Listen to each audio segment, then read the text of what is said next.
วันแห่งความสุขหัวข้อในมื้อนี้แม่นอุปสรรคที่เฮ็ดให้บ่ชนะอุปสรรคที่เฮ็ดให้บ่ชนะใน2ติโมธีบทที่1ข้อ7ทรงกล่าวว่าเพราะว่าพระเจ้าบ่ได้ทรงประทานใจอันย่านกลัวให้แก่เฮา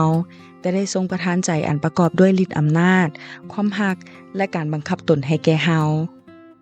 มนุษย์มีศัตรูอันเดียวกันนั่นก็คือความย้าน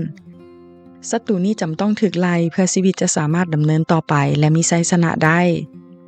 ตอนนี้ชาติอิสราเอลกำลังประเสริญกับศัตรูชาวฟิลิสตินที่ได้เปรียบกว่าเพราะนายทหารแบบโกลิอาตเป็นคนสูงใหญ่เกือบ3เมตรออกมาท้าทายต่อสู้บัดนี้กูขอท้าทายกองทัพอิสราเอลคือกูให้พวกสู้เลือกเอาผู้หนึ่งมาสู้รบกับกูกษัตริย์โซนกับทหารของเพิ่นได้ยินดังนั้นก็มีความย้านกลัวหลาย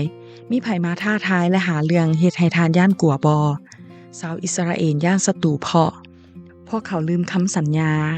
พระเจ้าสัญญาไว้แล้วว่าเขาจะใช้เทวดานำหน้าไป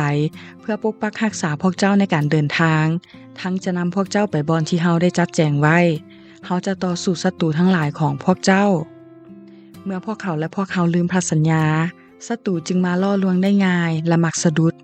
จงยึดมั่นในคำสัญญาและจะบ่ย้านกลัวพวกเขาเปิดช่องทางให้กับมารร้ายและปัญหาอยู่นำกันดนเกินไปจึงเห็นศัตรูใหญ่และสูงเกินกว่าพระเจ้าบ่ได้ขอคำแนะนำและขอซามูเอลผู้ทำนายอธิษฐานเพื่อตลอด40วัน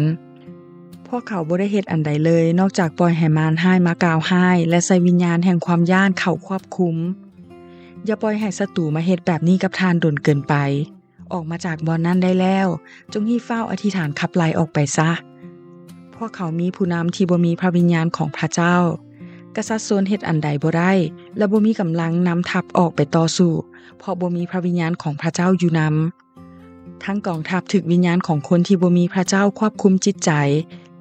และยังปล่อยให้เสียงคูนั้นทำลายชีวิตไปแต่ละมื้อดาวิดบ่ย้านและเบิ่งศัตรูว่าเป็นเพียงแต่หมาตัวหนึ่งเท่านั้น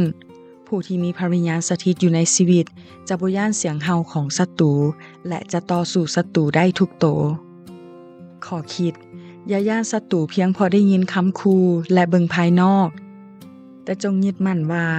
แต่พระองค์คือพระเจ้ายาเวผู้เข้าข้างข้าน้อยผู้เข้มแข็งและทรงฤทธิ์สถิตอยู่นำข้าน้อยแล้วและพวกที่ข่มเหงข้าน้อยนั่นก็จะล่มลงพวกเขาจะถูกอับอายขายหน้าไปตลอดเพราะพวกเขาเฮ็ดให้เกิดผลสำเร็จบ่ได้ดอกพวกเขาจะถูกอับอายบ่มีมือลืมไหลได้จักเทื่อพระเจ้าเป็นนักรบที่จะออกรบแทนเฮาและสงครามนั้นจะจบลงไวและจะได้รับชัยชนะขอพระเจ้าอวยพร